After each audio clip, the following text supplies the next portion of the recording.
ನಮಸ್ಕಾರ. ವಿಶೇಷ ಕಾರ್ಯಕ್ರಮಕ್ಕೆ ಸ್ವಾಗತ. ನಾನು ಚಂದನಾ ದೇವರಾಜ್. ವೀಕ್ಷಕರೇ, ಇತ್ತೀಚಿನ ದಿನಗಳಲ್ಲಿ ಪೋಷಕರಿಗೆ ತುಂಬಾನೇ ಟೆನ್ಷನ್ ಕೊಡೋ ವಿಚಾರ ಅಂದ್ರೆ ಅದು ಮಕ್ಕಳ ವಿದ್ಯಾಭ್ಯಾಸ. ನನ್ನ ಮಕ್ಕಳು ಚೆನ್ನಾಗಿ ಓದಬೇಕು, ಬೇರೆ ಮಕ್ಕಳಿಗಿಂತ ಹೆಚ್ಚಾಗಿ ಸ್ಕೋರ್ ಮಾಡಬೇಕು ಅಂತ ಎಲ್ಲಾ ಪೋಷಕರು ಅಂದ್ಕೊಳ್ತಾ ಇರ್ತಾರೆ. ಇದು ಕೇವಲ ಪೋಷಕರಿಗೆ ಮಾತ್ರ ಅಲ್ಲ, ಮಕ್ಕಳಿಗೂ ಕೂಡ ಒಂದು ರೀತಿಯಾಗಿ ಮಾನಸಿಕ ಒತ್ತಡ ಹೆಚ್ಚಾಗುವಂತೆ ಮಾಡುತ್ತೆ. ಈ ಪೋಷಕರು ಸದಾಕಾಲ ಮಕ್ಕಳ ಜೊತೆ ಕೂತ್ಕೊಂಡು ಓದಿಸೋದಿಕ್ಕೆ ಅಥವಾ ಸಾಥ್ ಕೊಡೋದಿಕ್ಕೆ ಆಗೋದಿಲ್ಲ. ಹಾಗಾದ್ರೆ ಈ ಸಮಸ್ಯೆಗೆ ಪರಿಹಾರ ಏನು? ಈ ಪ್ರಶ್ನೆಗೆ ಉತ್ತರನೇ ಸೂಪರ್ ಬ್ರೈನ್. ಈ ಸೂಪರ್ ಬ್ರೈನ್ ಪೋಷಕರಿಗೆ ಹಾಗೂ ಮಕ್ಕಳಿಗೆ ಯಾವ ರೀತಿಯಾಗಿ ವರದಾನ ಅನ್ನೋದನ್ನ ತಿಳಿಸ್ಕೊಡೋದಿಕ್ಕೆ ನಮ್ಮ ಜೊತೆಗೆ ಸೂಪರ್ ಬ್ರೈನ್ ನ ಸಿಇಒ ಆಗಿರುವಂತಹ ಡಾಕ್ಟರ್ ಜಯಂತ್ ಡಿಎಸ್ ಅವರು ನಮ್ಮ ಕಾರ್ಯಕ್ರಮಕ್ಕೆ ಜಾಯ್ನ್ ಆಗಿದ್ದಾರೆ. ಬನ್ನಿ ಅವ್ರನ್ನ ಕಾರ್ಯಕ್ರಮಕ್ಕೆ ವೆಲ್ಕಮ್ ಮಾಡೋಣ. ಕಾರ್ಯಕ್ರಮಕ್ಕೆ ಸ್ವಾಗತ. ಈ ಸೂಪರ್ ಬ್ರೈನ್ ಅಂದ್ರೆ ಏನು, ಇದು ಯಾವ ವಯಸ್ಸಿನ ಮಕ್ಕಳಿಗೆ ಹೆಲ್ಪ್ ಆಗುತ್ತೆ ಅಂತ ತಿಳಿಸ್ಕೊಡೋದಾದ್ರೆ? ಶಿಕ್ಷಕರು, ಇವತ್ತೇನು ಕಾರ್ಯಕ್ರಮ ನೋಡ್ತಾ ಇದ್ದೀರಿ, ಇದು ಬಹುಶಃ ನಿಮ್ಮ ಲೈಫನ್ನು ಟರ್ನ್ ಮಾಡ್ತಕ್ಕಂಥ ಒಂದು ಪ್ರೋಗ್ರಾಮು. ಇದು ಬೇಸಿಕಲಿ ಈ ಸಮ್ಮರ್ನಲ್ಲಿ ಏನು ನಡೀತಾ ಇದೆ, ಇದು ಹೈಸ್ಕೂಲ್ ವಿದ್ಯಾರ್ಥಿಗಳಿಗೆ, ಅಂದರೆ 8th 9th, 9th 10th, 10th PUಗೆ ಹೋಗ್ತಕ್ಕಂಥ ವಿದ್ಯಾರ್ಥಿಗಳಿಗೆ ಈ ಕಾರ್ಯಕ್ರಮ ವಿಶೇಷವಾಗಿ ರೂಪಿಸಲ್ಪಟ್ಟಿದೆ. ಹಾಗಾಗಿ ನಿಮ್ಮ ರಿಲೇಷನ್ಸಲ್ಲಿ ನಿಮ್ಮ ಫ್ರೆಂಡ್ಸ್ ಯಾರಾದರೂ ಇದ್ದರೆ ಅವರಿಗೆ ಕಾಲ್ ಮಾಡಿ ಹೇಳಿ, ಅಂತ ಒಂದು ಪ್ರೋಗ್ರಾಮ್ ಬರ್ತಿದೆ, ಮಿಸ್ ಮಾಡದೆ ನೋಡಿ ಅಂತ. ಈ ಕಾರ್ಯಕ್ರಮ ನೋಡಿ ಕೊನೆ ತನಕ ಇದರಿಂದ ಏನು ನಿಮಗೆ ಇವತ್ತು ಸಿಗೋದಿದೆ, ಇದು ನಿಮ್ಮ ಲೈಫಿನ ಒಂದು ಟರ್ನಿಂಗ್ ಪಾಯಿಂಟ್ ಆಗುತ್ತೆ ಅಂತ ಅಂದ್ಕೊಳ್ತೀನಿ ನಾನು. ಈ ಸೂಪರ್ ಬ್ರೈನ್ ಅಂತಕ್ಕಂಥದ್ದು ನಮ್ಮ ಹ್ಯೂಮನ್ ಬ್ರೈನ್ ಏನಿದೆ, ಇದನ್ನು ಡೆವಲಪ್ ಮಾಡ್ತಕ್ಕಂಥ, ನಿಮ್ಮ ಕಾನ್ಸಂಟ್ರೇಷನನ್ನು ಜಾಸ್ತಿ ಮಾಡ್ತಕ್ಕಂಥ, ನಿಮ್ಮ ಮೆಮೊರಿ ಪವರ್ನ ಇನ್ಕ್ರೀಸ್ ಮಾಡ್ತಕ್ಕಂಥ, ಹಾಗೆಯೇ ಓದುವಂಥ ಸ್ಪೀಡನ್ನು ಈಗೇನು ಓದ್ತಾ ಇದ್ದರೆ ಇದರ 10 times ಫಾಸ್ಟರಾಗಿ ಓದುವಂಥ ಮತ್ತು ನಿಮ್ಮ ಸ್ಕೋರ್ ಇಂಪ್ರೂವ್ ಮಾಡ್ತಕ್ಕಂಥ ಒಂದು ಟೆಕ್ನಿಕ್. ಸೊ ಈ ಒಂದು ಕ್ಲಾಸ್ ನಡೀತಾ ಇದೆ ಸಮ್ಮರ್ನಲ್ಲಿ, ಅದ್ರ ಬಗ್ಗೆ ವಿಶೇಷ ಮಾಹಿತಿ ಕೊಡಲಿಕ್ಕೆ ಇವತ್ತು ಆಗಮಿಸಿದ್ದೇನೆ. ಈಗಾಗಲೇ ಹೇಳಿರೋ ಥರ ಈ ಸೂಪರ್ ಬ್ರೈನ್ ಅನ್ನೋ ಹೆಸರೇನೆ ಒಂದು ತುಂಬಾನೇ ಅಟ್ರಾಕ್ಟಿವ್ ಆಗಿದೆ. ಸೊ ಈ ಸೂಪರ್ ಬ್ರೈನ್ ಟ್ರೈನಿಂಗ್ ಯಾವ ರೀತಿ ಆಗಿರುತ್ತೆ, ಈ ಟ್ರೈನಿಂಗ್ ಕೊಡೋರು ಯಾವ ರೀತಿ ಆಗಿರ್ತಾರೆ, ಸೊ ಅವ್ರೇನು ಎಜುಕೇಟೆಡ್ ಆಗಿರ್ತಾರೆ, ಏನು ಓದ್ಕೊಂಡಿರ್ತಾರೆ ಅಂತ ತಿಳಿಸೋದಾದ್ರೆ? ವಿವೇಕಾನಂದರಿಗೆ ಸಂಬಂಧಪಟ್ಟಂಗೆ ಒಂದು ಸಣ್ಣ ಸ್ಟೋರಿ ಇದೆ. ನಾನು ಚಿಕ್ಕವನಿದ್ದಾಗ ಹಾಲು ತರಲಿಕ್ಕೆ ಅಂತ ಅರ್ಲಿ ಮಾರ್ನಿಂಗ್ ಹೋಗ್ತಾ ಇದ್ದೆ ರೋಡಲ್ಲಿ. ಆವಾಗ ನನಗೆ ಭಾಳ ಓದೋವಂಥ ಅಭ್ಯಾಸ, ಏನು ಸಿಕ್ಕರೂ ಓದ್ತಾ ಇದ್ದೆ. ರೋಡಲ್ಲಿ ಅವತ್ತು ಹೋಗಬೇಕಾದ್ರೆ ಒಂದು ಪೀಸ್ ಪೇಪರ್ ಸುಧಾ ಪತ್ರಿಕೆದು ಸಿಕ್ತು. ಅದನ್ನು ತೊಗೊಂಡು ಓದಬೇಕಾದಾಗ ಅಲ್ಲಿ ವಿವೇಕಾನಂದರ ಬಗ್ಗೆ ಒಂದು ಮಾಹಿತಿ ಇತ್ತು. ವಿವೇಕಾನಂದ ಅವರು ಫಾರಿನಲ್ಲಿದ್ದಾಗ ಎನ್ಸೈಕ್ಲೋಪೀಡಿಯಾ ತರಿಸ್ಕೊಂಡು 1-2 ದಿವಸಕ್ಕೆ ಅದನ್ನು ವಾಪಸ್ ಕೊಡ್ತಾ ಇರ್ತಾರೆ. ಎನ್ಸೈಕ್ಲೋಪೀಡಿಯಾ ಅಂತಲೇ ಭಾಳ ದೊಡ್ಡ 1000s ಗಟ್ಟಲೆ ಪೇಪರ್ ಇರ್ತಕ್ಕಂಥ, ವಾಲ್ಯೂಮ್ ಇರ್ತಕ್ಕಂಥ ಬುಕ್ಕು. ಅದು 2 ದಿವಸಕ್ಕೆ ಒಂದು ಸರಿ ವಾಪಸ್ ಕಳಿಸ್ತಾ ಇರ್ತಾರೆ, ಹೊಸ ತರಿಸ್ಕೊಳ್ತಾ ಇರ್ತಾರೆ. ಆವಾಗ ಅಲ್ಲಿ ಲೈಬ್ರರಿನಿಗೆ ಅನ್ನಿಸ್ತದೆ, ಸುಮ್ಮನೆ ಇವ್ರು ಗಿಮಿಕ್ ಮಾಡ್ತಾ ಇದ್ದಾರೆ, ಈ ಸ್ವಾಮೀಜಿ ಓದ್ತಾ ಇದ್ದೀನಿ ಅಂತ ಹೇಳಿ ಎಲ್ಲರ ಮುಂದೆ ತೋರಿಸ್ಕೋಬೇಕು ಅಂತ ಅಂದ್ಕೊಳ್ತಿದ್ದಾರೆ ಅಂತ ಹೇಳಿ. ಅದಾದ ನಂತರ ಒಂದು ಸರಿ ಸ್ವಾಮೀಜಿ ಅವ್ರ ಗಮನಕ್ಕೆ ಬರುತ್ತೆ, ಈ ಥರ ಹೇಳ್ತಾ ಇದ್ದಾನೆ ಅವನು ಅಂತ ಹೇಳಿ. ಆವಾಗ ಅಲ್ಲಿ ಹೋಗಿ ಲೈಬ್ರರಿಯನ್ಗೆ ನೀನು ಏನಾದರೂ ಡೌಟ್ ಇದ್ದರೆ ಕೇಳು, ಅದರಲ್ಲಿ ನಾನು ಹೇಳ್ತೀನಿ ಅಂತಂದಾಗ ಆವಾಗ ಅದರಲ್ಲಿ ಅವರು ಸಾಕಷ್ಟು ವಿಷಯಗಳನ್ನ ಕೇಳ್ತಾರೆ, ಎನ್ಸೈಕ್ಲೋಪೀಡಿಯಾ ಬುಕ್ಸನ್ನು ತೆಗೆದು. ಆವಾಗ ವಿವೇಕಾನಂದ ಅವರು ಕೇಳಿದ ಎಲ್ಲದಕ್ಕೂ ಕೂಡ ಬಹಳ ಸ್ಪಷ್ಟವಾಗಿ ಉತ್ತರವನ್ನು ಕೊಡ್ತಾರೆ ಅಂತ ಹೇಳಿ ಆ ಪೇಪರ್ನಲ್ಲಿತ್ತು. ನಾನು ಅಂದ್ಕೊಂಡು ರಾಮಕೃಷ್ಣ ಮಿಷನ್ ಅವರು ಏನೇನೆಲ್ಲ ಬರೀತಾರೆ ಸುಮ್ಮನೆ ಇದು ಪಬ್ಲಿಸಿಟಿಗೋಸ್ಕರ ಅಂತ ಅಂದ್ಕೊಳ್ತಾ ಇದ್ದೆ. ಅದಾದಮೇಲೆ ನನ್ನ ಎಕ್ಸ್ಪೀರಿಯನ್ಸ್ ಆಗ್ತಾ ಎಜುಕೇಷನ್ ಫೀಲ್ಡಲ್ಲಿ ವರ್ಕ್ ಮಾಡ್ತಾ ಈ ಸೂಪರ್ ಬ್ರೈನ್ ಟ್ರೈನಿಂಗ್ನ ಡೆವಲಪ್ ಮಾಡ್ತಾ ಇವತ್ತು ಅನ್ನಿಸ್ತದೆ ಅದೆಲ್ಲ ರಿಯಾಲಿಟಿ ಅಂತ ಹೇಳಿ. ನಿಮ್ಮ ಮಕ್ಕಳು ಕೂಡ ಒಂದು 20-21 ಡೇಸ್ ನೀವು ಪ್ರಾಕ್ಟೀಸ್ ಮಾಡ್ತೀರಿ ಅನ್ನೋದಾದರೆ, ಯಾವ ಪುಸ್ತಕ ಕೊಟ್ಟರೂ ಕೂಡ ಆ ಪುಸ್ತಕದೊಳಗೆ ಏನಿದೆ ಅನ್ನೋವಂಥದ್ದನ್ನು ಭಾಳ ಸ್ಪಷ್ಟವಾಗಿ ಓದಿ ತಿಳ್ಕೊಂಡು ನಿಮಗೆ ಹೇಳೋವಂಥ ಒಂದು ಕಾನ್ಫಿಡೆನ್ಸು, ಆ ಕೇಪಬಿಲಿಟಿ ಡೆವಲಪ್ ಆಗ್ತಕ್ಕಂಥ ಒಂದು ವಿಶಿಷ್ಟವಾಗಿರ್ತಕ್ಕಂಥ ಪ್ರೋಗ್ರಾಮು. ಸೊ ಈ ಪ್ರೋಗ್ರಾಮು ವಿವೇಕಾನಂದ ಅವ್ರು ಏನು ಹೇಳ್ತಾರೆ, education is nothing but concentration ಅಂತ ಹೇಳಿ, ಆ ಏಕಾಗ್ರತೆಗೆ ಸಂಬಂಧಪಟ್ಟಿರ್ತಕ್ಕಂಥದ್ದು. ಇಲ್ಲಿ ಮೇನ್ ಟ್ರೈನರ್ ಆಗಿ ನಾನು ಡಾಕ್ಟರ್ ಜಯಂತ್, ನನ್ನ ಜೊತೆಗೆ ಎಕ್ಸ್ಪರ್ಟ್ ಟೀಮ್ ಇದೆ. ಅನುರಾಧ ಅಂತ ಹೇಳಿದ್ದಾರೆ, ಗಾಯತ್ರಿ ಅಂತ ಹೇಳಿದ್ದಾರೆ, ಮನುಶ್ರೀ ಅಂತ ಹೇಳಿದ್ದಾರೆ, ಹಾಗೆ ಹರ್ಷ ಗುಂಟನೂರ್ ಅಂತ ಇದ್ದಾರೆ. ಸಾಕಷ್ಟು ನಮ್ಮ ಟೀಮು ಎಕ್ಸ್ಪರ್ಟೈಸ್ ಏನಿದೆ ಅವರು ಈ ಕಾರ್ಯಕ್ರಮವನ್ನು ನಡೆಸ್ಕೊಡ್ತಾರೆ.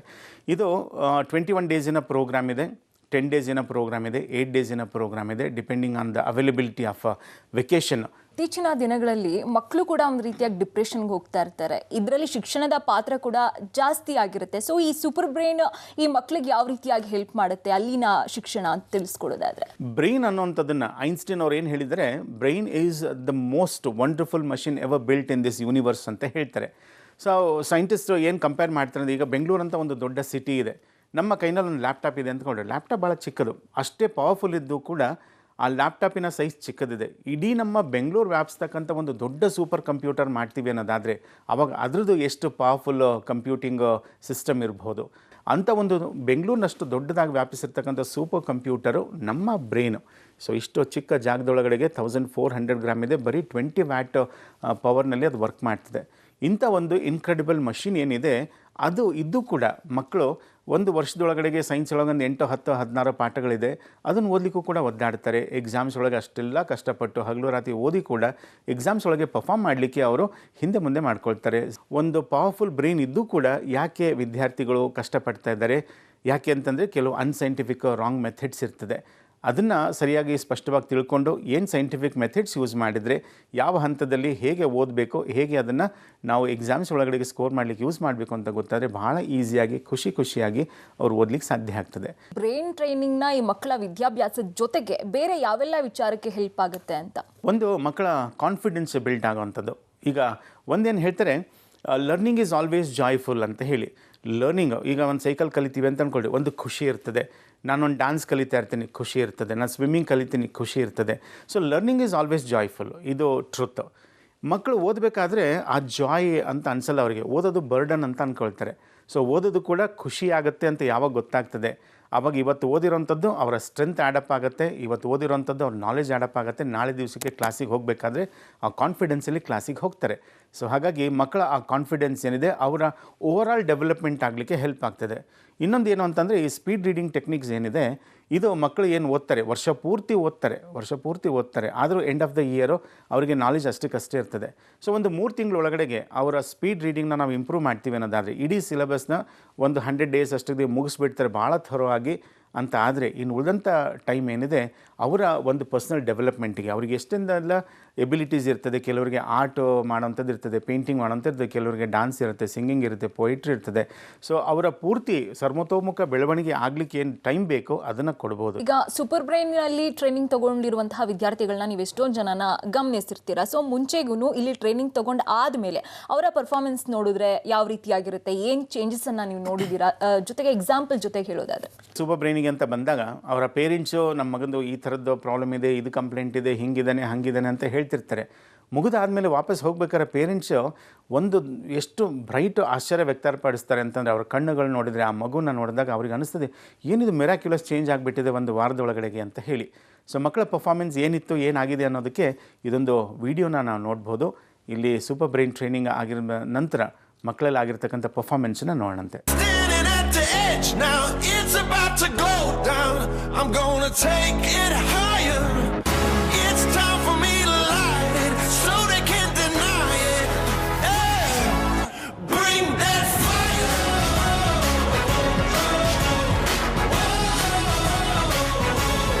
Bring that fire.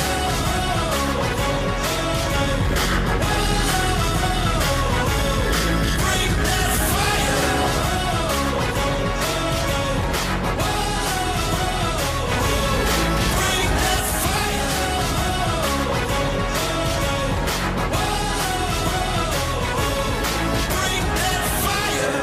ಸರ್, ನಾವು ವಿಡಿಯೋ ನೋಡಿದ್ರೆ ಆ ರಿಸಲ್ಟ್ ಎಲ್ಲ ವಿಡಿಯೋ ನೋಡ್ತಾ ಇದ್ರೆ ತುಂಬ ಇಂಪ್ರೆಸಿವ್ ಆಗಿದೆ. ಸೊ ಅಲ್ಲಿ ಟ್ರೈನಿಂಗ್ ಯಾವ ರೀತಿಯಾಗಿ ನಡೆಯುತ್ತೆ, ಎಲ್ಲಿ ನಡೆಯುತ್ತೆ ಅಂತ ತಿಳಿಸ್ಕೊಡಿ. ಇದು ದಾವಣಗೆರೆ ಸಿದ್ಧಗಂಗಾ ವಿದ್ಯಾಸಂಸ್ಥೆ ಇದೆ. ಆ ವಿದ್ಯಾಸಂಸ್ಥೆಯ ಸಹಕಾರದೊಂದಿಗೆ ಈ ಟ್ರೈನಿಂಗ್ ನಡೆಯುತ್ತೆ. ದಾವಣಗೆರೆ ಹತ್ತಿರ ನಿಮಗೆಲ್ಲರಿಗೂ ಗೊತ್ತಿದೆ, ಇಡೀ ನ್ಯಾಷನಲ್ ಲೆವೆಲ್ನಲ್ಲಿ ಫೇಮಸ್ ಆಗಿರ್ತಕ್ಕಂಥ ಕೊಂಡಜ್ಜಿ ಅಂತ ಹೇಳಿ ಒಂದು ಸ್ಪಾಟ್ ಇದೆ. ಅಲ್ಲಿ ಸ್ಕೌಟ್ ಆ್ಯಂಡ್ ಗೈಡ್ ಟ್ರೈನಿಂಗ್ ನಡೀತದೆ. ಅದೇ ಕೊಂಡಜ್ಜಿನಲ್ಲಿ ಸಿದ್ಧಗಂಗಾ ವಿದ್ಯಾಸಂಸ್ಥೆಯವರು ಒಂದು MSS ಟ್ರೈನಿಂಗ್ ಸೆಂಟರ್ ಅಂತ ಹೇಳಿ ಮಾಡಿದ್ದಾರೆ. 13 ಎಕರೆನಲ್ಲಿದೆ. ಅಲ್ಲಿ ಎಲ್ಲ ಫೆಸಿಲಿಟಿ ಮಾಡಿಕೊಟ್ಟಿದ್ದಾರೆ. ಟ್ರೈನಿಂಗಿಗೆ ಸೆಂಟರ್ ಇದೆ, ಮಕ್ಕಳಿಗೆ ಅಲ್ಲಿ ಆಟ ಆಡಲಿಕ್ಕೆ ವ್ಯವಸ್ಥೆ ಇದೆ, ಸ್ವಿಮ್ಮಿಂಗ್ ಪೂಲ್ ಇದೆ, ರೈನ್ ಡ್ಯಾನ್ಸ್ ವ್ಯವಸ್ಥೆ ಮಾಡಿಕೊಟ್ಟಿದ್ದಾರೆ. ತುಂಬ ನವಿಲುಗಳಿರ್ತಕ್ಕಂಥ ಜಾಗ.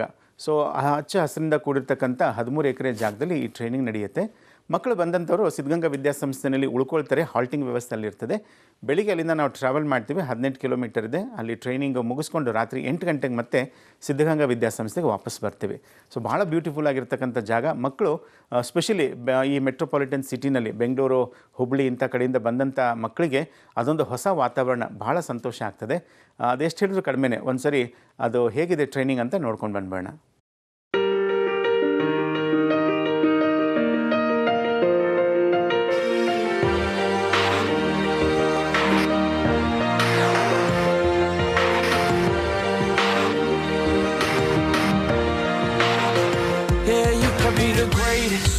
The best. You can be the King Kong banging on your chest. You could beat the world, you could beat the war. You can talk to God, go banging on his door. You can throw your hands up, you can beat the clock. Yeah. You can move a mountain, you can break rocks. You could be a master, don't wait for luck. Dedicate yourself and you gon' find yourself standing in the Hall of Fame. Yeah. And the world's gonna know your name. Yeah. 'Cause you burn with the brightest flame. Yeah. And the world's gonna know your name. Yeah. And you'll be on the walls of the Hall of Fame. Be a champion. Be a champion. Be a champion. Be a champion. Be students, be teachers, be politicians, be preachers. Yeah. Be believers, be leaders, be astronauts, be champions, be truth seekers. Be students, be teachers, be politicians, be preachers, yeah. Be believers, be leaders, be astronauts, be champions. Standing in the Hall of Fame. Yes, you can be the best. You can be the king, hanging on your chest. You can be a hero. You can be the war. You can be a giant hanging on the wall. You can throw your hands up. You can beat the clock. You can move a mountain. You can break rocks. You can be a master. Don't wait for luck. Dedicate yourself and you. Sir ನಾವು video ಕೂಡ ಗಮನಿಸಿದ್ವಿ, ಇಷ್ಟೆಲ್ಲ facilities ಕೊಟ್ಟಿದ್ದೀರಾ, ಜೊತೆಗೆ training ಆಗಿರ್ಬೋದು, ಜೊತೆಗೆ result ಆಗಿರ್ಬೋದು, ಅದು ಕೂಡ ತುಂಬಾ ಚೆನ್ನಾಗಿದೆ. ಇದನ್ನೆಲ್ಲ ನೋಡ್ತಾ ಇರೋ ಪೋಷಕರಿಗೆ ಅನಿಸುತ್ತೆ ಇದು ತುಂಬ ದುಬಾರಿ ಇರ್ಬೋದಾ, ಫೀಸ್ ಸ್ಟ್ರಕ್ಚರ್ ಯಾವ ರೀತಿಯಾಗಿರುತ್ತೆ ಅಂತ. ಸೊ ಅದ್ರ ಬಗ್ಗೆ ತಿಳಿಸ್ಕೊಡಿ. ಮಗು ಈಗ ಟ್ರೈನಿಂಗ್ ತೊಗೊಳ್ತು ಅಂತ ಆದರೆ ಆವಾಗ ಅದರ ಮುಂದಿನ ಔಟ್ಕಮ್ ಏನಿದೆ ಲೈಫಿಂದು ಖಂಡಿತವಾಗ್ಲೂ ಅದು ಒಂದು ಚೇಂಜ್ ಇರ್ತದೆ. ಸೊ ಟ್ರೈನಿಂಗ್ ತೊಗೊಂಡು ಮಗು ಮುಂದೆ ಭವಿಷ್ಯ ಏನಾಗ್ಬೋದು, ಟ್ರೈನಿಂಗ್ ತೊಗೊಳ್ದೆ ಹೀಗೆ ಮುಂದುವರೆದ್ರೆ ಮಗು ಏನು ಭವಿಷ್ಯ ಬರ್ಬೋದು, ಇದನ್ನು ನೀವು ಮನಗಂಡು ಒಂದು ಏನು ಹೇಳ್ತಾರೆ, precious things are not found on the ground ಅಂತ ಹೇಳ್ತಾರೆ. ಡೈಮಂಡು ಮತ್ತು ಗೋಲ್ಡು ಅವು ಹಾಗೆ ದಾರಿನಲ್ಲಿ ಹಾಗೆ ಸಿಕ್ಬಿಡಲ್ಲಂತೆ. Anything which is precious is going to be costly. So ಈ ಟ್ರೈನಿಂಗು ಕೂಡ ಕಾಸ್ಟ್ಲಿ ಇದೆ. ಇದು 33,200 ರೂಪಾಯಿ 21 ಡೇಸಿನ ಪ್ರೋಗ್ರಾಮ್ಗೆ ನಾವು ಚಾರ್ಜ್ ಮಾಡ್ತೀವಿ.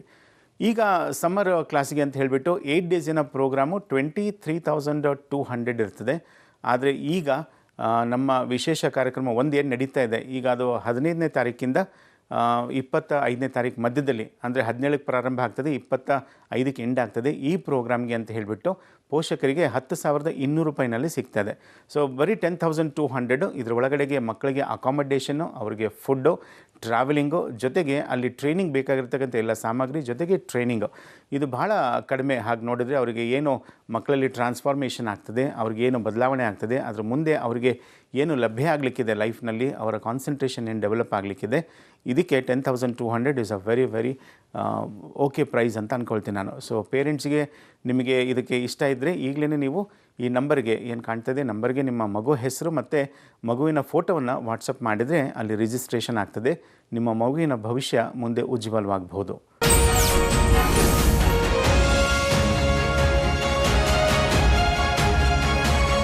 ಸಿದ್ಧಗಂಗಾ ಸಂಸ್ಥೆ ಅಂದ ತಕ್ಷಣ ನಮಗೆ ನೆನಪಾಗೋದು ಶಿವಕುಮಾರ್ ಸ್ವಾಮೀಜಿಗಳು. ಸೊ ನಿಮ್ಮದು ಅದೇ ಹೆಸರಲ್ಲೇ ಇದೆ ಸಂಸ್ಥೆ. ಸೊ ಈ ದಾವಣಗೆರೆ ಸಿದ್ಧಗಂಗಾ ಸಂಸ್ಥೆಗೂ ಅದಕ್ಕೂ ಏನು ಡಿಫ್ರೆನ್ಸು ಅಂತ ತಿಳಿಸ್ಕೊಳ್ಳೋದಾದರೆ ಎಕ್ಸ್ಪ್ಲೇನ್ ಮಾಡಿ. ಸಿದ್ಧಗಂಗಾ ವಿದ್ಯಾಸಂಸ್ಥೆ ದಾವಣಗೆರೆಯಲ್ಲಿದೆ. ಇದರ ಸಂಸ್ಥಾಪಕರಾಗಿರ್ತಕ್ಕಂಥ MS ಶಿವಣ್ಣ ಸರ್ ಅವರು ಚಿಕ್ಕಂದಿನಲ್ಲಿದ್ದಾಗ ತುಮಕೂರು ಮಠದಲ್ಲಿ ಸ್ವಾಮೀಜಿಯವರ ಶಿಷ್ಯರಾಗಿ ಅವಾಗ ಓದಿರೋ ಅನಾಥರಿದ್ದರವರು. ಅಲ್ಲಿ ಅವರಿಗೆ ವಿದ್ಯಾಭ್ಯಾಸ ಸಿಕ್ಕಿದ್ದಕ್ಕೋಸ್ಕರ ಮುಂದೆ ಇಂಥ ಒಂದು ಬೃಹತ್ತಾದ ಸಂಸ್ಥೆಯನ್ನು ದಾವಣಗೆರೆಯಲ್ಲಿ ಮಾಡಿದರು. ಸೊ ಇಡೀ ದಾವಣಗೆರೆಯಲ್ಲಿ ಬಿಗ್ಗೆಸ್ಟ್ ಇನ್ಸ್ಟಿಟ್ಯೂಷನ್, ಸುಮಾರು 6,000 ವಿದ್ಯಾರ್ಥಿಗಳು ಓದ್ತಾ ಇದ್ದಾರೆ.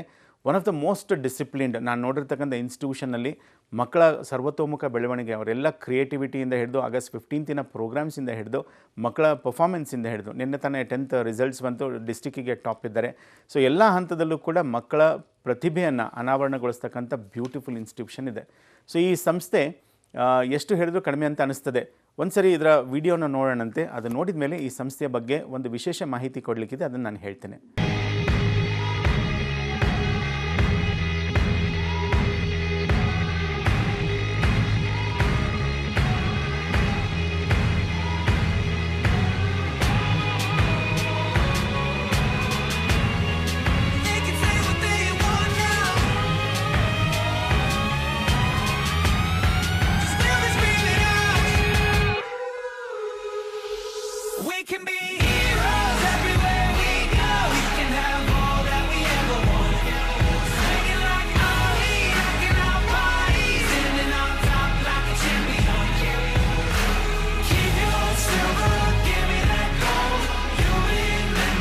When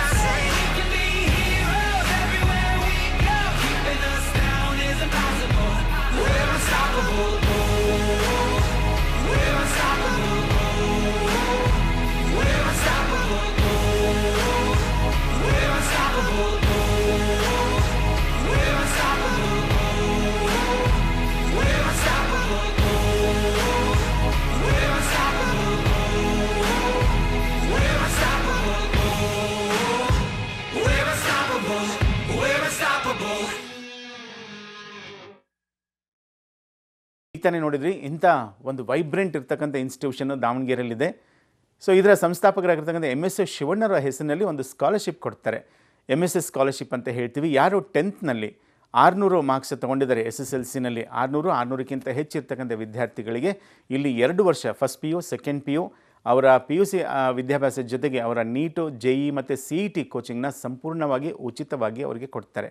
ಸೊ ಯಾರಿಗೆ ಆಸಕ್ತಿ ಇದೆ ಅಂಥ ವಿದ್ಯಾರ್ಥಿಗಳು ನಿಮ್ಮ ಫೈನಾನ್ಷಿಯಲ್ ಕಂಡೀಷನ್ ಅಂದರೆ ನಿಮ್ಮ ಅದು ಆದಾಯ ಏನಿದೆ ವಾರ್ಷಿಕ ಆದಾಯ ಅದು 8 ಲಕ್ಷದ ಒಳಗಡೆ ಇರಬೇಕು. ನಿಮ್ಮ ಸ್ಕೋರು 600 ಅಥವಾ ಅದಕ್ಕಿಂತ ಜಾಸ್ತಿ ಆಗಿರಬೇಕು. ಆ ಥರ ವಿದ್ಯಾರ್ಥಿಗಳಿದ್ದು ಇಂಥ ಒಂದು ವಿದ್ಯಾಸಂಸ್ಥೆಯಲ್ಲಿ 2 ವರ್ಷ ನೀವು ಸೈನ್ಸ್ ಓದಬೇಕು ಅಂತ ಆಸಕ್ತಿ ಇದ್ದರೆ ಇದೇ ನಂಬರ್ಗೆ ನಿಮ್ಮ ಸ್ಕೋರ್ ಕಾರ್ಡ್ ಏನಿದೆ SSLCದು ನಿನ್ನೆ ನೀವು ಪ್ರಿಂಟೌಟ್ ಏನು ತೊಗೊಂಡಿರ್ತೀರಿ ಅದರ ಒಂದು ಕಾಪಿನ ನೀವು ವಾಟ್ಸಪ್ ಮಾಡಿರಿ. ನಿಮಗೆ ಆಫೀಸಿಗೆ ನಾನು ಕಳಿಸಲಿಂದ ನಿಮಗೆ ಕಾಂಟ್ಯಾಕ್ಟ್ ಮಾಡಲಿಕ್ಕೆ ಹೇಳ್ತೇನೆ. ನೀವು 2 ವರ್ಷ ಫೀಸನ್ನು ಉಳಿತಾಯ ಮಾಡಿದ್ರೆ ನಿಮ್ಮ ಪೇರೆಂಟ್ಸ್ಗೂ ಕೂಡ ಅನುಕೂಲ ಆಗ್ತದೆ, ನಿಮ್ಮ ವಿದ್ಯಾಭ್ಯಾಸನೂ ಚೆನ್ನಾಗಾಗ್ತದೆ, ನಿಮ್ಮ ಭವಿಷ್ಯನೂ ಉಜ್ವಲವಾಗಿರುತ್ತೆ. ಎಲ್ಲ ಪೇರೆಂಟ್ಸ್ಗಳು ಕೂಡ ಒಂದು ರೀತಿಯ ಕಾಂಪಿಟೇಷನ್ಗೆ ಬಿದ್ದುಬಿಟ್ಟಿದ್ದಾರೆ. ಬೇರೆ ಮಕ್ಕಳಿಗಿಂತ ನನ್ನ ಮಗು ಚೆನ್ನಾಗಿ ಓದಬೇಕು ಈ ರೀತಿಯ ಕಾಂಪಿಟೇಷನ್. ಸೊ ಅಂಥವ್ರಿಗೆ ಏನು ಕಿವಿ ಮಾತು ಹೇಳ್ತೀರಾ? ಹೌದು, ಯಾರಿಗಾದ್ರೂ ಆಗ್ತದೆ. ಪೇರೆಂಟ್ಸಿಗೆ ಪಕ್ಕದ ಮನೆಯವರು ಸ್ಟೂಡೆಂಟು 90% ಮಾಡ್ತಾನೆ ಅಂದಾಗ ನಮ್ಮ ಮಗು 70% ಮಾಡ್ತಾಯಿದ್ರೆ ಏನೂ ಓದಲ್ಲ ನಾಲಾಯಕ್ ನನ್ನ ಮಗು ಅಂತ ಅಂದ್ಕೊಂಡು ಬಿಡ್ತೀವಿ. ಸೊ ಮಕ್ಕಳ ಮೇಲೆ ಪ್ರೆಷರ್ ಹೇರ್ಲಿಕ್ಕೆ ಸ್ಟಾರ್ಟ್ ಮಾಡ್ತಾರೆ. ಯಾವುದೋ ಒಂದು ಮಗು ಸ್ವಲ್ಪ ಆರ್ಡಿನರಿ ಪರ್ಫಾರ್ಮ್ ಮಾಡ್ತಾ ಇದೆ ಅಂತ ಅಂದರೆ ಅದಕ್ಕೆ ಏನಾಗಿರ್ಬೋದು ಕಾರಣ ಅನ್ನೋದನ್ನು ನಾವು ಪತ್ತೆ ಹಚ್ಚಬೇಕು. ಮಗು ಈಗ ನೋಡಿರಿ, ಒಂದು ಎಕ್ಸಾಂಪಲ್ ಹೇಳ್ತೀನಿ ನಾನು. ಒಂದು ಆಟೋ ಇದೆ ಅಂತ ಅಂದ್ಕೊಳ್ಳೋಣ. ಆಟೋಗೆ ಆಟೋದಾದಂಥ ಒಂದು ಇಂಜಿನ್ ಇರ್ತದೆ, ಲಾರಿಗೆ ಲಾರಿದೇ ಆದಂಥ ಒಂದು ಇಂಜಿನ್ ಇರ್ತದೆ. ನಾನು ಆಟೋ ಇಂಜಿನ್ನ ಲಾರಿಗೆ ಫಿಕ್ಸ್ ಮಾಡಿಬಿಟ್ಟು ಆವಾಗ ಲಾರಿ ಫಾಸ್ಟಾಗಿ ಹೋಗಲಿ ಅಂತಂದರೆ ಆವಾಗ ಲಾರಿಗೆ ಎಳಿಲಿಕ್ಕೆ ಸಾಮರ್ಥ್ಯ ಆಟೋ ಇಂಜಿನ್ಗೆ ಇರಲ್ಲ. ಸೊ ಇಲ್ಲೇನಾಗ್ತದೆ, ಯಾವುದೋ ಮಗು ಪರ್ಫಾರ್ಮ್ ಮಾಡ್ತಾ ಇರಲ್ಲ ಅಂತ ಅಂದಾಗ ಆವಾಗ ಮಗು ತನಗೆ ಇರ್ತಕ್ಕಂಥ ಲೋಡನ್ನೇ ಹ್ಯಾಂಡಲ್ ಮಾಡ್ತಾ ಇಲ್ಲ ಅಂತ ಆಯಿತು. ಆವಾಗ ನಾನು ಎಂಜಿನ್ನ ಬದಲಾಯಿಸಿ ಅದಕ್ಕೆ ಪವರ್ಫುಲ್ ಎಂಜಿನ್ನ ಕೂರಿಸ್ಬೇಕೇ ಹೊರತು ಮತ್ತೆ ಎಕ್ಸ್ಟ್ರಾ ಬರ್ಡನ್ ಹಾಕಬಾರ್ದು. ಪೇರೆಂಟ್ಸ್ ಏನು ಮಾಡ್ತಾರೆ, ಮಗು ಓದ್ತಾ ಇಲ್ಲ ಸರಿಯಾಗಿ ಅಂತ ಅಂದಾಗ ಆವಾಗ ಅದಕ್ಕೆ ಆನ್ಲೈನ್ ಕೋಚಿಂಗ್ ಕೊಡಿಸೋವಂಥದ್ದು ಏನೋ ಒಂದು ಹೊಸ ಬರ್ಡನನ್ನು ಹಾಕ್ತಾರೆ, ಅಥವಾ ಯಾವುದೋ ಬುಕ್ಸ್ ತರಿಸ್ತಾರೆ ಅದನ್ನು ಕೊಡ್ತಾರೆ. ಸೊ ಮುಂಚೆ ಇದ್ದ ಟೆಕ್ಸ್ಟ್ ಬುಕ್ ಜೊತೆಗೆ ಮತ್ತು ಯಾವುದೋ ಒಂದು ರೆಫರ್ಡ್ ಬುಕ್ ಜೊತೆಗೆ ಮತ್ತು ಬುಕ್ಸನ್ನು ಕೊಟ್ಟು ಇನ್ನೂ ಬರ್ಡನ್ ಹೆವಿ ಮಾಡ್ತಾರೆ. ಇನ್ನು ಕೆಲವರು ಟ್ಯೂಷನ್ಸ್ಗೆ ಹಾಕ್ತಾರೆ. ಮಗುಗೆ ಮುಂಚೆನೇ ಟೈಮ್ ಕಡಿಮೆ ಇದೆ, ಸ್ವಂತಕ್ಕೆ ಬ್ರೈನ್ ಡೆವಲಪ್ ಮಾಡಲಿಕ್ಕೆ ಅದು ಹೆಣಗಾಡ್ತಾ ಇದೆ. ಅಂಥ ಟೈಮ್ನಲ್ಲಿ ಅದಕ್ಕೆ ಪುರ್ಸೊತ್ತೇ ಇಲ್ಲದೆ ಹಾಗೆಯೇ ಸ್ಕೂಲಿಂದ ಬಂದ ತಕ್ಷಣ ಮತ್ತೆ ಟ್ಯೂಷನ್ಗೆ ಹೋಗಿ ಮತ್ತು ಅಲ್ಲಿ ಪಾಠ ಕೇಳಿ ಅಲ್ಲಿ ಡೆವಲಪ್ಮೆಂಟೇ ಆಗದೆ ಇರೋ ಹಾಗೆ ಓವರ್ಲೋಡ್ ಮಾಡಿಬಿಟ್ರೆ ಮಕ್ಕಳು ಕೊನೆಗೆ ಕೊಲ್ಯಾಪ್ಸ್ ಆಗಿಬಿಡ್ತಾರೆ. ಸೊ ಇಲ್ಲಿ ಮಾಡಬೇಕಾಗಿರೋದು ಏನು ಅಂತಂದರೆ, ನಾವು ಲೋಡ್ ಮೇಲೆ ಲೋಡ್ ಹೇರ್ದೇ ಮಕ್ಕಳ ಪವರ್ಫುಲ್ ಎಂಜಿನ್ ಅಂತ ಅಂದರೆ ಅವರ ಬ್ರೈನ್, ಅವ್ರ ಬ್ರೈನನ್ನು ಅವರಿಗೆ ಪವರ್ಫುಲ್ ಆಗಲಿಕ್ಕೆ, ಅವ್ರು ಸ್ಟ್ರಾಂಗ್ ಆಗಲಿಕ್ಕೆ, ಸ್ಪೀಡ್ ಆಗಲಿಕ್ಕೆ ಏನು ಬೇಕೋ ಅಂಥದ್ದನ್ನು ವ್ಯವಸ್ಥೆ ಮಾಡಿದರೆ ಎಂಥ ಲೋಡ್ ಆದರೂ ಕೂಡ ಮಕ್ಕಳು ಹೇಳ್ಕೊಂಡು ಹೋಗ್ತಾರೆ. ಸ್ಟೂಡೆಂಟ್ಸ್ ಎಂಥ ಆರ್ಡಿನರಿ ಪರ್ಫಾರ್ಮೆನ್ಸ್ ಮಾಡೋಂಥವ್ರು ಇದ್ದರೂ ಕೂಡ ಸೊ ಇಲ್ಲಿ ಟ್ರೈನಿಂಗ್ ಬಂದಾದಮೇಲೆ over a period of time ಅವರ ಕಾನ್ಫಿಡೆನ್ಸ್ ಇನ್ಕ್ರೀಸ್ ಆಗಿರೋದು. ಈಗ ರೀಸೆಂಟಾಗಿ ಒಬ್ಬ ಸ್ಟೂಡೆಂಟು ಅವರ ತಂದೆ ಪೊಲೀಸ್ ಡಿಪಾರ್ಟ್ಮೆಂಟಲ್ಲಿದ್ದಾರೆ. ಅವ್ರ ಮಗನ ಕರ್ಕೊಂಡು ಬಂದಿದ್ದರು. ಸರ್ ನನ್ನ ಮಗಗೊಂದು 3 ತಿಂಗಳು ರಜೆ ಬೇಕಿದೆ, ಯಾಕಂದರೆ ಅವನ್ನ ಅಸೆಸ್ ಮಾಡಿಸಿದ್ವಿ ನಾವು, ಅವನು 1ನೇ ಕ್ಲಾಸಿಗೂ ಕೂಡ ಲಾಯಕ್ಕಿಲ್ಲ ಅಂತ ಹೇಳ್ತಿದ್ದಾರೆ. ಹಾಗಾಗಿ ಒಂದು 3 ತಿಂಗಳು ಅವನಿಗೆ ಸ್ಪೆಷಲಾಗಿ ನಾವು ಟ್ರೈನಿಂಗ್ ಕೊಟ್ಟು ಆಮೇಲೆ ಸ್ಕೂಲಿಗೆ ಕಳಿಸ್ತೀವಿ ಅಂತ ಹೇಳಿ. ಆ ಹುಡುಗ 8th ಸ್ಟ್ಯಾಂಡರ್ಡು, ಅವನಿಗೆ ಕನ್ನಡನೂ ಓದೋಕ್ಕೆ ಬರ್ತಿಲ್ಲ, ಇಂಗ್ಲೀಷ್ ಓದೋಕ್ಕೆ ಬರ್ತಾಯಿಲ್ಲ, ಮ್ಯಾಥ್ಸ್ ಮಾಡ್ಲಿಕ್ಕೆ ಬರ್ತಾಯಿಲ್ಲ, ಬೇಸಿಕ್ಸ್ ಅಂತ ಹೇಳಿದರು. ಸೊ ನಮ್ಮದು ಒಂದು ಕ್ಲಾಸ್ ಸ್ಟಾರ್ಟ್ ಆಗಲಿಕ್ಕಿತ್ತು ಸೂಪರ್ ಬ್ರೈನ್. ನಾನು ಹೇಳಿದೆ ಒಂದು ವಾರ ಕ್ಲಾಸಿಗೆ ಹಾಕಿಬಿಡ್ರಿ ನೀವು, ಅದಾದಮೇಲೆ ನೋಡಿ ಡಿಸೈಡ್ ಮಾಡಿರಿ ಅಂತ ಹೇಳಿ. ಆ ಹುಡುಗ ಬಂದ, ಅವನೊಬ್ಬನೇ 8th ಸ್ಟ್ಯಾಂಡರ್ಡ್ ಸ್ಟೂಡೆಂಟ್ ಇದ್ದದ್ದು, ಇನ್ನು ಉಳಿದ್ರೆಲ್ಲ 10th PUಗೆ ಹೋಗುವಂಥ ಸ್ಟೂಡೆಂಟ್ಸ್ ಇದ್ದರು. ಸೊ ಒಂದು ವಾರ ಅವ್ರ ಜೊತೆಗೆ ಅವನು ಮಿಂಗಲ್ ಆದ, ಈ ವಾಸ್ ಯಂಗೆಸ್ಟ್. ಸೊ ಹಾಗಾಗಿ ಭಾಳ ಅವನು ಎಂಜಾಯ್ ಮಾಡ್ತಾ ಕ್ಲಾಸ್ ಮುಗಿಸಿದ. ಅದಾದಮೇಲೆ 8th when he passed he score 64%. So ಮೊನ್ನೆ ರೀಸೆಂಟಾಗಿ ಸಿಕ್ಕಿದ್ದವನು ಭಾಳ ಖುಷಿಯ ಕಾನ್ಫಿಡೆನ್ಸ್, ಸರ್ 90% ಆಗುತ್ತೆ ನಂದು ಅಂತ ಹೇಳ್ತಾ ಇದ್ದ. ಡೆಫಿನೆಟ್ಲಿ 10th ಬಂದಾಗ 90% ಮಾಡೇ ಮಾಡ್ತಾನೆ ಅವನು. ಸೊ ಅವ್ರ ಪೇರೆಂಟ್ಸಿಗೆ ಇವತ್ತು ಭಾಳ ಸಂತೋಷ, ನನ್ನ ಮಗ ಹೇಗಿದ್ದ, ಹೇಗೆ ಆಗ್ತಾ ಇದ್ದಾನೆ ಅಂತ ಹೇಳಿ. ನ್ಯಾಷನಲ್ ಲೆವೆಲ್ ಟೆನ್ನಿಸ್ ಪ್ಲೇಯರ್ ಕೂಡ ಇದ್ದಾನೆ ಅವನು. ಸೊ ಅವತ್ತು ಒಂದು ದಿವಸ ನನಗೆ ಅವ್ರ ಪೇರೆಂಟ್ಸ್ ಸಿಗದೆ ಹೋಗಿದ್ದಿದ್ರೆ, ಅವನ ಆ ಕ್ಲಾಸ್ ಅಟೆಂಡ್ ಮಾಡದೆ ಹೋಗಿದ್ದಿದ್ರೆ ಐ ಥಿಂಕ್ ಅವನ ಲೈಫು ಸ್ವಲ್ಪ ಆರ್ಡಿನರಿ ಆಗ್ತಿತ್ತೇನೋ. ಇವತ್ತಿನ ದಿವಸ ಅವನು 90% ಮಿನಿಮಮ್ ಅಂತ ಸ್ಕೋರ್ ಮಾಡೇ ಮಾಡ್ತಾನೆ 10th ಅನ್ನೋಂಥ ಭರವಸೆ ನನಗೂ ಇದೆ.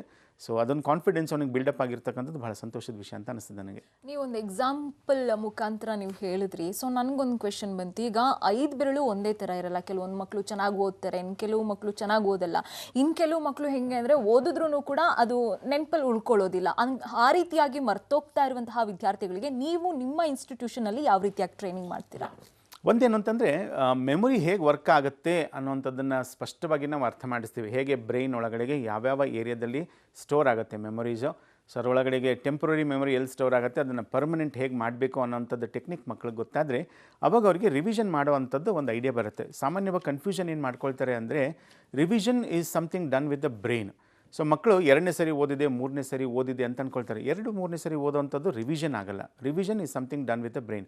ನಾನು ಕಣ್ಣು ಮುಚ್ಚಿ ನನ್ನ ಟೆಕ್ಸ್ಟ್ ಬುಕ್ಕಲ್ಲಿ ಇರ್ತಕ್ಕಂಥದ್ದು ಫಸ್ಟ್ ಲೈನಿಂದ ಲಾಸ್ಟ್ ಪೇಜನ್ನು ಲಾಸ್ಟ್ ಲೈನ್ ತನಕ ಹೇಳಲಿಕ್ಕೆ ಬರಬೇಕು, ಅದು ರಿವಿಷನ್. ಸೊ ಮಕ್ಕಳಿಗೆ ಈ ಟೆಕ್ನಿಕ್ಸ್ ಗೊತ್ತಿರಲ್ಲ, ಹಾಗಾಗಿ ಅವರು ಸ್ವಲ್ಪ ಕಷ್ಟಪಡ್ತಾರೆ. ಸರ್, ಈಗ ಈ ಪ್ರೋಗ್ರಾಮ್ ನೋಡ್ತಾ ಇದ್ರೆ ನಮ್ಮ ಮಕ್ಕಳನ್ನು ಜಾಯಿನ್ ಮಾಡಬೇಕು ಅಂತ ಎಷ್ಟೋ ಜನ ಅಂದ್ಕೊಳ್ತಾ ಇರ್ತಾರೆ. ಸೊ ಹೆಂಗೆ, ಯಾವ ರೀತಿಯಾಗಿ ಇಲ್ಲಿ ಕಾಂಟ್ಯಾಕ್ಟ್ ಮಾಡಬೇಕು ಅನ್ನೋದನ್ನು ತಿಳಿಸ್ಕೊಡಿ. ಜೊತೆಗೆ ಕೊನೆಯದಾಗಿ ಏನಾದರೂ ಕಾರ್ಯಕ್ರಮದಲ್ಲಿ ಹೇಳೋದಾದರೆ ತಿಳಿಸ್ಕೊಡಿ. ಓಕೆ, ಸೊ ಪೇರೆಂಟ್ಸ್ಗೆ ಈ ನಂಬರ್ ಏನು ಕಾಣ್ತಾ ಇದೆ, ಈ ನಂಬರ್ಗೆ ನಿಮ್ಮ ಮಗುವಿನ ಫೋಟೋ ಮತ್ತು ಹೆಸರನ್ನು ನೀವು ವಾಟ್ಸಪ್ ಮಾಡಿದರೆ ಅದು ರಿಜಿಸ್ಟರ್ ಆಗ್ತದೆ. ನಮ್ಮ ಟೀಮು ನಿಮಗೆ ಕಾಂಟ್ಯಾಕ್ಟ್ ಮಾಡುತ್ತೆ. ಸೊ ಒಂದು ಪೇರೆಂಟ್ಸ್ ತಿಳ್ಕೊಳ್ರಿ, ಒಬ್ಬ ರೈತ ಆಗಲಿ, ಅವನು ಭೂಮಿ ಮೇಲ್ಗಡೆಗೆ ಸುಮ್ಮನೆ ಹಾಗೆ ಡೈರೆಕ್ಟಾಗಿ ಬೀಜಗಳನ್ನ ಹಾಕಿಬಿಡಲ್ಲ. ಅದೇನು ಮಾಡ್ತಾರೆ, ಉಳುಮೆ ಮಾಡ್ತಾರೆ, ಟಿಲ್ಲಿಂಗ್ ಮಾಡಿ ಆದಮೇಲೆ ಮಣ್ಣನ್ನು ಅವರು ಸಡ್ಲ ಮಾಡ್ತಾರೆ. ಅದಾದಮೇಲೆ ಬೇಕಾಗಿರ್ತಕ್ಕಂಥ ಗೊಬ್ಬರ ಹಾಕಿ ಆ ನಂತರ ಬೀಜವನ್ನು ಹಾಕಿ ನೀರು ಹಾಕ್ತಾರೆ. ಯಾವಾಗ ನಾವು ಅದನ್ನು ಹಸನು ಮಾಡ್ತೀವಿ ಆವಾಗ ನಮಗೆ ಪ್ರತಿಫಲ ಚೆನ್ನಾಗಿರುತ್ತೆ. ನಿಮ್ಮ ಮಕ್ಕಳು ಮುಂದಿನ ಕ್ಲಾಸಿಗೆ ಹೋಗಲಿಕ್ಕಿಂತ ಮುಂಚೆ ಈ ರೀತಿ ಮಕ್ಕಳ ಮೇಲೆ ಒಂದು ಡೆವಲಪ್ಮೆಂಟ್ ವರ್ಕ್ ಆಗಲಿ ಅಂತ ಇದ್ದರೆ ಅದು ನಿಮಗೆ ಬೆನಿಫಿಟ್ ಆಗುತ್ತೆ ಅಂತ ನನ್ನ ಭಾವನೆ. ನಿಮ್ಮ ಮಕ್ಕಳು ಈಗ 70ನಲ್ಲಿದ್ದಾರೆ, 90%ಗೆ ಹೋಗಬೇಕು ಅಂತ ನಿಮಗೇನಾದರೂ ಆಸೆ ಇತ್ತು ಅನ್ನೋದಾದರೆ ನೀವು ಈ ನಂಬರ್ಗೆ ಈಗಲೇ ನಿಮ್ಮ ಮಗುವಿನ ಫೋಟೋ ಮತ್ತು ಅವರ ಹೆಸರನ್ನು ವಾಟ್ಸಪ್ ಮಾಡಿ.